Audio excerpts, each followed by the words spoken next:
नमस्कार दोस्तों, मैं हूं सौरभ शर्मा। आप देख रहे हैं भारत 24। मेरे साथ इस समय टीम ग्राउंड जीरो मौजूद है और अपने इंटरव्यू स्टार्ट करने से पहले मैंने इमरान भाई के लिए कुछ लिखा है, उनके किरदार पे लिखा है और उम्मीद करता हूं इमरान भाई आपको पसंद आएगा। लेकिन आपका सभी का बहुत बहुत स्वागत है भारत 24। Thank you.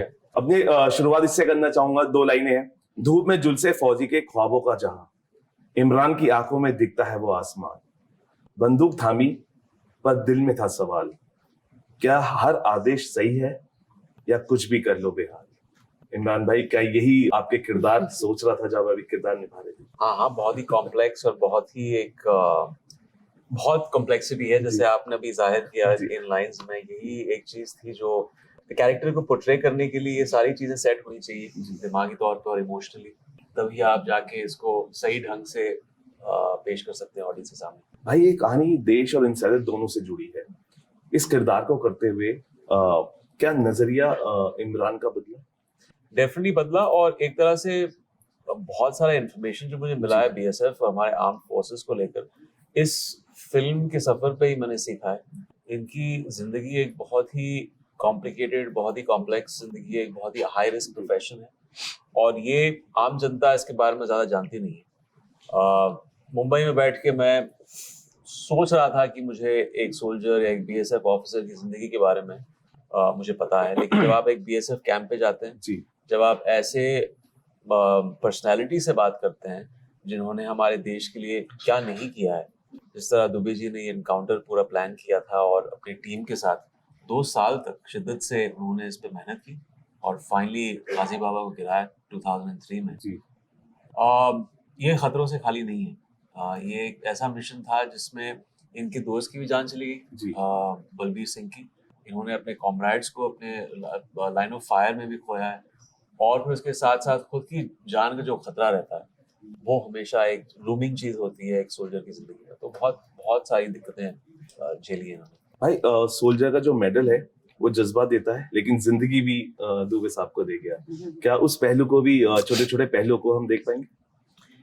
हाँ, वो सारी चीजें हमारी फिल्म में, आई थिंक ये एक सरफेस लेवल पर हमने किसी जवान या ऑफिसर की जिंदगी नहीं दिखाई है। इसमें जो जद्दोजहद होती है, जो इमोशंस होते हैं, जो एक फैमिली की जो एक उसके प्रति एक जो वल्नरेबिलिटीज होती हैं एक सोल्जर की, वो भी दिखाया गया है। क्योंकि एक तो है कि जो आपकी ग्रिटी कहानी इस मिशन की, वो तो एक थ्रिलर का एंगल है, लेकिन हमारी आम जनता के लिए एक इमोशनल कोर जब तक नहीं होगा, जब तक आप उसमें इन्वेस्ट नहीं होंगे, तो आप जितनी भी बड़ी एक्शन सीक्वेंसेस शूट कर लो अपनी फिल्म में, वो ऐसा लगेगा बहुत खोखला है। तो वो थैंकफुली हमारे स्क्रिप्ट में वो एक इमोशनल बेस था एक ऑफिसर की जिंदगी का। सही। अगर मैं आपसे पूछूं कि इस तरीके का किरदार जो आप निभा रहे हैं ग्राउंड जीरो में, ये वुमेन्स के किरदारों को सही तरीके से प्रभावित करता है, डिफाइन करता है आज के दौर में अगर हम देखें? बिल्कुल करता है, क्यों नहीं करता है। मुझे ऐसा लगता है कि एक सोल्जर के पीछे एक ढाल की तरह खड़ा होना इज अ स्ट्रेंथ। मतलब इसमें कोई दो राय नहीं हो सकती। और मुझे ऐसा लगता है कि ये इंसान अपना वल्नरेबल चेहरा एक ही व्यक्ति को दिखा सकता है, जो है उसकी फैमिली, उसकी वाइफ। मुझे लगता है ये बहुत ही डिफिकल्ट, बहुत इनर स्ट्रेंथ रिक्वायर होती है ऐसी लाइफ जीने के लिए। और मुझे बिल्कुल लगता है कि हाँ, डिपिक्ट करता है। इमरान भाई, मैं आपके पास भी आऊंगा, तेजस भाई और प्रोड्यूसर्स भी मेरे साथ मौजूद है। जब हम ऐसा किरदार निभा रहे होते हैं तो एक बहुत ही अहमियत रखती है एक चीज, जब हम लाइफ और डेथ के बीच में चीजों को देखते हैं, हम बहुत दूर होते हैं परिवार से, और इस किरदार को निभाते हुए आपने उस इमोशंस को भी, मुझे लगता है कि जिया होगा एक सोल्जर के। क्या चीजें हिला देती है जब आप ऐसे किरदार निभाते? क्योंकि पहला किरदार एक तो चीज होती है जहाँ पे आप जब स्क्रिप्ट से पढ़ते हैं और उस चीज को इमेजिन करते हैं, तो वो डेफिनेटली आपके इमोशनल स्टेट को थोड़ा सा आपको धक्का लगता है।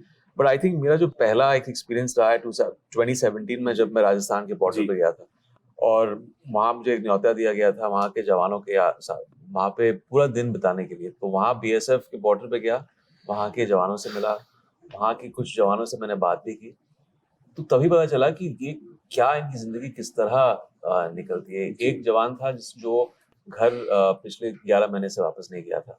उसका बच्चा पैदा हुआ था 5 महीने पहले। उसने उसके बच्चे की आवाज़ सिर्फ फ़ोन पे सुनी थी। उसका ऑब्वियसली मोबाइल फ़ोन नहीं था, पीसीओ पे सुनी थी उसने। छोटी सी तस्वीर थी, उसने अपनी बहन की शादी मिस कर ली थी और फिर भी उसके चेहरे पे मुस्कान थी, क्योंकि वो था कि मेरे फैमिली को भी बड़ा अच्छा लग रहा है कि मैं अपने देश के लिए कर रहा हूँ, अपने देश के सिटीजन्स के लिए कर रहा हूँ। तो ये होता है वो शिद्दत, वो शिद्दत होती है। और आप जितना आप सोचते हैं जानते हैं इसके बारे में, जब तक आप उनसे मिलेंगे नहीं, बिल्कुल जब तक वो शिद्दत है आप महसूस नहीं करेंगे, उनकी आवाज में, उनकी आंखों में नहीं देखेंगे, वो आपको कभी पता नहीं चलेगा। तो ऐसी ऐसी चीजें, और इट्स हैट्स ऑफ देम जो जिस तरह के सैक्रिफाइसेस उन्होंने दिए हम इस कंट्री के लिए, जिस तरह दुबे जी ने भी काम किया है इस इनकाउंटर में, और उनकी life of service through out his life NIA में उन्होंने काम किया है जी। उनके BSF में 2 पोस्टिंग्स थी। ये जब ये मिशन हुआ तो सेकंड इन कमांड थे, और तभी उनका सेकंड विजिट था श्रीनगर में। Hats off to people like him. And और ये कहानी मुझे लगता है कि सब तक पहुंचनी चाहिए, क्योंकि हमारे अनसंग हीरोज हैं, उनके बारे में सबको, आज की जनरेशन को तो खास तौर पे जानना चाहिए। तेजस की गूंज तो हम कश्मीर में हमेशा देखते हैं गूंजती है, तेजस की गूंज ग्राउंड जीरो पे कैसी है इस बार, क्योंकि 38 साल के बाद कल जब रेड कार्पेट हुआ तो मुझे लगता है कि तेजस की गूंज वहाँ पे भी हमें इसमें गूंजेंगे गूंजेंगे तो दुबे अच्छी सर। चीज होती है, बिकॉज जब 38 साल के बाद तो आपको लगता है कि ये भी फक्र की बात है कि 38 साल के बाद आपने वो मौका कश्मीर को भी दिया। खुशी की ज्यादा बात है, क्योंकि मैं बताऊं वहाँ का जो माहौल है, उस माहौल में इस तरह की एक घटना, इवेंट होना, ये एक शुरुआत है नए पहल की। और वो पहल हमने की है, ग्राउंड जीरो ने की है, ये बहुत बड़ी खुशी की बात है। और ऐसे आने वाले समय में बहुत लोग वहां जाएं, और जो हमने वहां जाके फील किया वो हर किसी ने फील करना चाहिए, ऐसा हमें लगता है। बहुत ही सुंदर, बहुत ही अलग कल का माहौल था, और वो मोमेंट बहुत अलग था। वो प्रोड्यूसर्स, आखिरी सवाल बस, कैसा फीलिंग था? बिकॉज जो फीलिंग हम यहाँ पे रह के फील कर सकते हैं, और आप वहाँ मौजूद थे रेड कार्पेट पे, हाउ वाज दैट फीलिंग? हमारे तो पूरा एक सपना पूरा हुआ है, क्योंकि हमने जब ये जर्नी शुरू की कुछ साल पहले, उसको कंप्लीट होता हुआ देख करके हम अपनी खुशी का इजहार नहीं कर सकते। बहुत खुश थे, और जिस तरह से हमें BSF का फीडबैक मिला है, उनको फिल्म बहुत पसंद आई है, लोगों का प्यार मिला है, ये हमारे लिए बहुत बड़ी बात है। सर, आखिरी जाते जाते what all you have to say? यही कि जिस तरह का प्यार श्रीनगर में मिला है, वो प्यार अगर पूरे हिंदुस्तान से मिल जाएगा तो ये तो बहुत बड़ी हिट होने वाली है फिल्म। और बिल्कुल जरूर होगी। इमरान भाई, दुबे साहब ने हमेशा से अपने सिपाहियों को कहा है कि क्या आपको कश्मीर में वर्दी पहनने की ताकत पता है? तो मुझे लगता है कि इमरान भाई आपको पता चल गई है, और वो जो ताकत आपने इस बार अपने किरदार में दिखाई है, और वो एकदम यूनिफॉर्म पहन के, उसके लिए जाते जाते फिर 3 लाइन बोलना चाहूंगा, क्योंकि किरदार ऐसा है, और किरदार ऐसा है बिकॉज असली बूस्टर डोज मुझे लगता है जब यूनिफॉर्म पहनते तो तभी लगती है।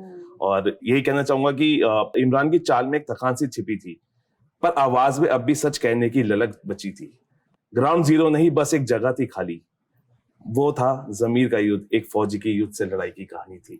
और मुझे लगता है कि ग्राउंड जीरो में आपको ये जो गूंज है हर किरदार की, वो सुनाई देगी, और एक ऐसी कहानी है जो आपको सच में लगता है कि बूस्टर डोज देगी। और आप अगर इस सच्ची कहानी को सच्चे दिल से देखेंगे तो मुझे लगता है कि ग्राउंड जीरो पे जो निकल के व्यूज आएंगे, रिव्यूज आएंगे, उसका इंतजार रहेगा हमारे सभी लोगों को। और मुझे लगता है कि जब एक दिल से कहानी बनाई जाती है तो उसके रिव्यूज भी सच्चे दिल से निकलते हैं, और सच्चाई की आपसे एक उम्मीद है। और आप जब फिल्म देखेंगे तो आप प्लीज अपने रिव्यूज पूरी टीम को दीजिएगा, जिसका सभी को इंतजार। फिलहाल भी इतना ही, आप बने रहिए बात 24 के साथ।